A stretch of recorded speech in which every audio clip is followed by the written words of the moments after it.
Y men lose sexual desire after marriage. आदमियों की sexual desire, जो सेक्सुअल जिनसी ख्वाहिश होती है, वो शादी के बाद ख़त्म क्यों हो जाती है, कम क्यों हो जाती है। मेरी बहुत सारी फीमेल क्लाइंट्स जो हैं वो आके रिपोर्ट करती हैं कि जी शादी के शुरू के दिनों में तो चीज़ें इस तरह से थी, बहुत लव मेकिंग होती थी, बहुत इंटीमेसी थी, या शादी से पहले भी अगला बंदा आप में बहुत ज़्यादा इंटरेस्टेड था, मगर शादी के बाद जो एक ऑल ऑफ सडन जो है वो एक चेंज आ गया है, और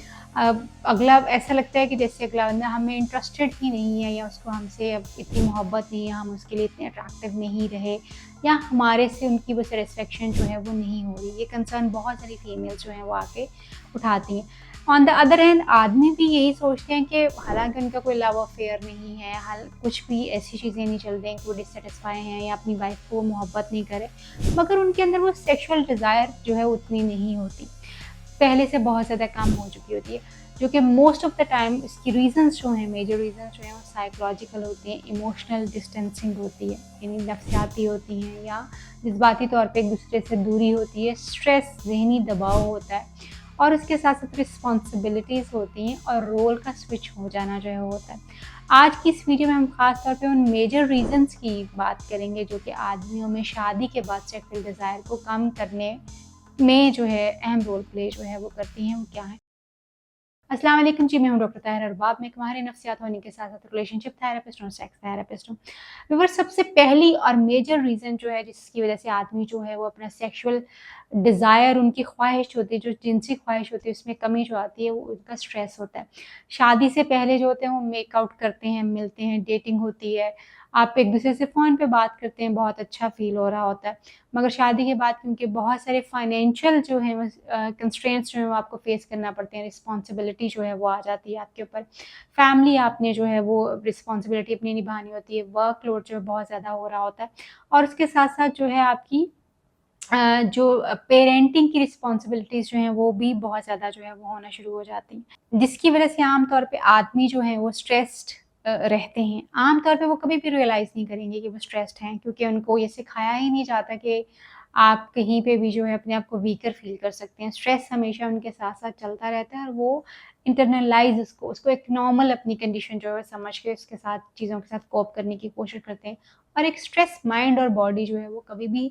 सेक्सुअल डिज़ायर की तरफ जो है वो नहीं जा सकता। सेकंड मोस्ट इम्पोर्टेंट रीज़न जो है वो है इमोशनल डिस्कनेक्शन। आम तौर पे हमें लगता है कि सिर्फ़ औरतों को जो है इमोशनल कनेक्शन चाहिए होता है, जबकि आदमियों को भी इमोशनल कनेक्शन उतना ही इम्पोर्टेंट होता है। जब आप किसी भी आदमी को मुसलसल क्रिटिसिज़्म यानी नुक्ताचीनी का या तनकीद का शिकार बनाएँगे, या उसको हमेशा जो है वो बुरे अल्फ़ाज़ के साथ जो है वो उसको याद करेंगे, हमेशा उसको ब्लेम करेंगे कि उसने आपके लिए क्या नहीं किया,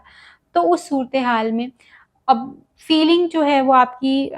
हमेशा वो कोई बात करेगा तो आप उसको मिसअंडरस्टैंड कर जाएँगे, या उसकी फीलिंग्स को सही तरीके से समझा नहीं जाएगा। उसके जो एफ़र्ट्स हैं उसको एक्नॉलेज नहीं किया जाएगा। इमोशनल एक्सप्रेशन जब औरतें ज़्यादातर अपने बारे में तो ज़रूर कहती हैं कि मेरे लिए ये नहीं हुआ, वो नहीं हुआ, मगर अक्सर वो अपने हस्बैंड्स को जब वो चीज़ नहीं दे रही होती हैं, इसको वो रियलाइज़ भी नहीं करती हैं कि वो लव एंड अफेक्शन अपने बंदे के लिए शो नहीं कर रही, जो वो पहले शो करती थी, शुरू में शो करती थी। तो आदमियों का जो इमोशनल डिस्कनेक्शन होता है, उनकी बॉडी नीड को उसी तरह से इफ़ेक्ट कर रहा होता है, जैसे औरतों की बॉडी नीड को इफ़ेक्ट करता है, और अल्टीमेटली सेक्सुअल डिज़ायर जो है वो नीचे जाना शुरू हो जाती है, कम होना शुरू हो जाती है, या ख़त्म होना शुरू हो जाती है। तीसरा इम्पोर्टेंट फैक्टर जो है वो है आपका परफॉर्मेंस प्रेशर। परफॉर्मेंस प्रेशर जो है वो एंग्ज़ायटी क्रिएट करता है। बहुत सारे ऐसे मेल हज़रात जो होते हैं, जो कि जिनको अपने पार्टनर को सैटिस्फाई करने का एक प्रेशर उनके ऊपर होता है, पता नहीं वो इरेक्शन हासिल कर पाएँगे, नहीं कर पाएँगे, उनका पार्टनर सैटिस्फाई हो पाएगा या नहीं हो पाएगा, वो कितना लॉन्ग जो है वो लास्ट कर पाएँगे या नहीं कर पाएँगे। ये वो सारे प्रेशर्स होते हैं जो आदमी जो है वो एक्सपीरियंस कर रहे होते हैं। उसके साथ-साथ क्या वो इरेक्शन को मेंटेन कर पाएँगे या नहीं कर पाएँगे। वो जो अनरियलिस्टिक एक्सपेक्टेशंस एक उनके दिमाग में जो है भरी हुई होती हैं, वो सारी चीज़ें जो होती हैं वो उनको परफॉर्मेंस प्रेशर में जो है वो डाल देती हैं, जिसकी वज़ह से डर, खौफ और एंग्ज़ायटी जो उनके अंदर पैदा होना शुरू हो जाता है, और इस डर और खौफ की वज़ह से वो सेक्सुअल एक्टिविटी के अंदर जाना ही नहीं चाहते और उसको अवॉइड करते रहते हैं। और ये डर और खौफ अल्टीमेटली उनकी बॉडी के अंदर जो है ऐसे केमिकल जो है वो रिलीज़ करता है, जिसकी वज़ह से सेक्सुअल केमिकल जो होते हैं, सेक्स क्रिएटिंग एक्टिविटी क्रिएटिंग जो केमिकल्स आपकी बॉडी में होते हैं, हार्मोन्स होते हैं, वो उस तरह से पैदा ही नहीं होते और फिर सेक्सुअल एक्टिविटी जो है वो होना ही नामुमकिन हो जाता है। सेम रूटीन और प्रेडिक्टेबिलिटी जो है वो एक्चुअली एक्साइटमेंट को जो है वो ख़त्म कर देती है। यानी ह्यूमन ब्रेन को रिक्वायर होता है कि रोज़ाना कुछ ना कुछ, कभी ना कभी कुछ डिफरेंट हो, कुछ नया हो, एक्साइटिंग हो, नोवेल्टी हो उसमें।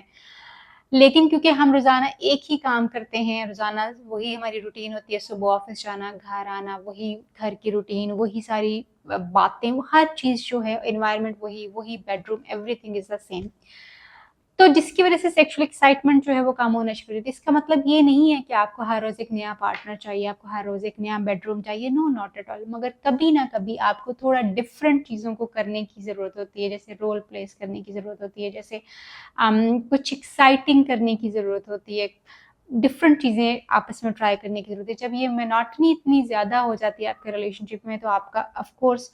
उस सेक्सुअल एक्टिविटी में जाने को दिल ही नहीं करता, क्योंकि आपके लिए वो इतनी एक्साइटिंग जो है वो नहीं रहती। अनरिज़ॉल्व्ड रिज़ेंटमेंट्स जो हैं, अक्सर आप देखेंगे कि आपके दिल के अंदर जो है ना कुछ ऐसी बातें रुक जाती हैं, जिसकी वजह से अक्सर जो है आदमी जो हैं वो, जब उनको क्रिटिसाइज़ बहुत ज़्यादा किया जाता है, अनएप्रिशिएटेड रहते हैं, उनको एप्रिशिएट नहीं किया जाता, उनके कामों के ऊपर उनको एक्नॉलेजमेंट नहीं मिलती, या उनको कंट्रोल करने की कोशिश की जाती है, इग्नोर कर दिया जाता है, उनकी इमोशनल नीड्स जो हैं वो अनमेट रहती हैं, और उसके साथ-साथ उनकी सेक्सुअल डिज़ायर्स को अगर आप ना करते रहते हैं, तो अंदर ही अंदर एक गुस्सा, एक रिज़ेंटमेंट जो है आपको अपने पार्टनर के लिए फ़ील होना शुरू हो जाती है। जब वो रिज़ेंटमेंट जो है रिज़ॉल्व ही नहीं होती, तो अल्टीमेटली एवरी नेगेटिव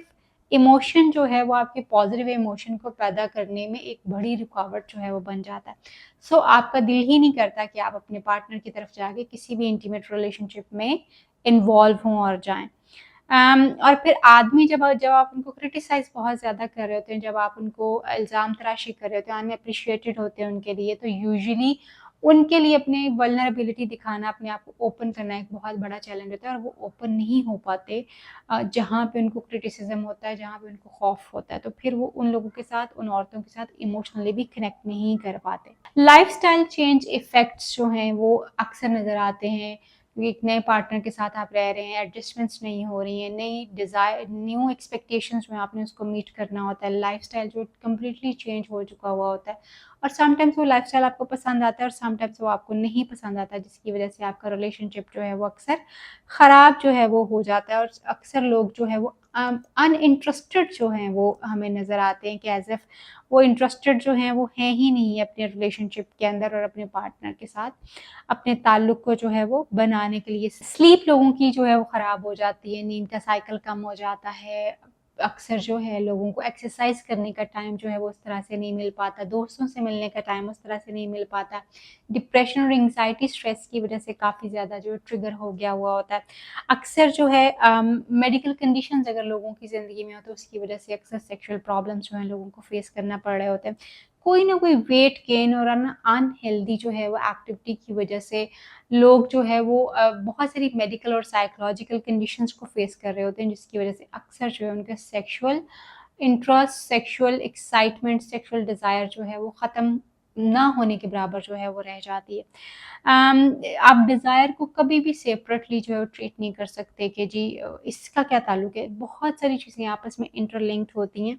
और जब आपकी सेक्सुअल हेल्थ जो है वो डिक्लाइन की तरफ जा रही होती है, तो ये हमें इंडिकेट कर रही होती है कहीं न कहीं साइकोलॉजिकल, कहीं न कहीं फिज़िकल हेल्थ जो है वो भी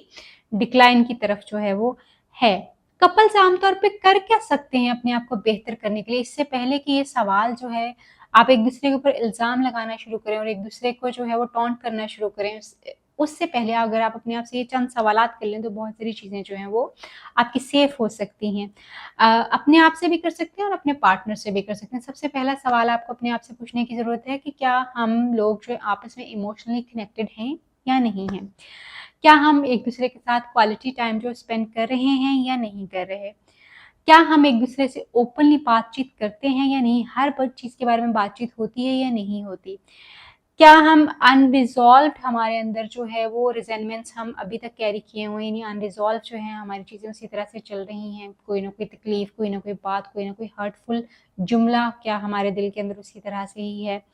क्या स्ट्रेस जो है या वर्कलोड जो है या रूटीन जो है उसका चेंज होना जो है हमारे रिलेशनशिप को इफ़ेक्ट कर रहा है? अगर आपको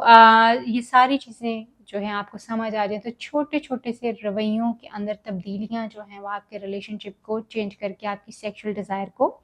बढ़ा सकती हैं। सेक्सुअल डिज़ायर आदमियों में शादी के बाद बहुत कॉमनली नज़र आता है। आप जितना आप सोच सकते हैं उससे भी ज़्यादा कॉमनली नज़र आता है कि सेक्सुअल डिज़ायर जो है वो ख़त्म हो जाती है। मगर इसका ताल्लुक, जैसे मैंने पहले आपको बताया, कि साइकोलॉजिकल होता है, स्ट्रेस से होता है, कम्युनिकेशन की कमी की वजह से जो है चीज़ें आपस में ख़राब हो जाती हैं, लाइफ़स्टाइल के एक जैसे होने की वजह से होता है, एंग्ज़ायटी और डिप्रेशन की वजह से जो है वो चीज़ें हो जाते हैं। जब कपल्स समझना शुरू करते हैं कि वो किस तरह से जो है रियल कम्युनिकेशन करते हैं, एक दूसरे को सपोर्ट करने की कोशिश करते हैं, तो ये बहुत सारे इश्यूज़ जो हैं वो ठीक हो जाते हैं। याद रखिए कि डिज़ायर इज़ नॉट समथिंग जो कि बस ऐसे ही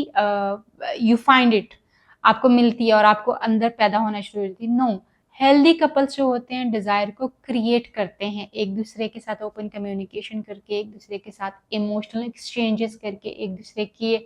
को सपोर्ट करके, एक दूसरे के माफ़ी तलाफ़ी एक दूसरे के साथ करके दे क्रिएट। और ये कॉन्टिन्यूस जो है वो जर्नी होती है जिसके ऊपर आपको हमेशा जो है वर्क करने की ज़रूरत होती है। अगर आप ये कहें कि जी खुद ब खुद होना शुरू हो जाएगा, तो ऐसा बिल्कुल नहीं होता। अगर आपको ये वीडियो इंटरेस्टिंग लग रही है और हेल्पफुल है, तो प्लीज़ इसको शेयर कीजिए उन लोगों के साथ जिसको इसकी ज़रूरत है, जो इसको सुनना चाहते हैं। और जिनको इंटीमेसी के पीछे या लो सेक्सुअल डिज़ायर के पीछे उनकी लाइफ़ जो है वो लो सेक्सुअल डिज़ायर की वज़ह से और इंटीमेसी की वज़ह से ख़राब हो रही है, they might get benefit of it. और अगर आपको हमारी हेल्प की ज़रूरत है, तो दिए गए नंबर के ऊपर भी कॉन्टैक्ट करके हमसे हेल्प कीजिए, हम आपको हेल्प कर सकते हैं आपके रिलेशनशिप को बेहतर करने में। ख्याल रखिए जी, अल्लाह हाफ़िज़।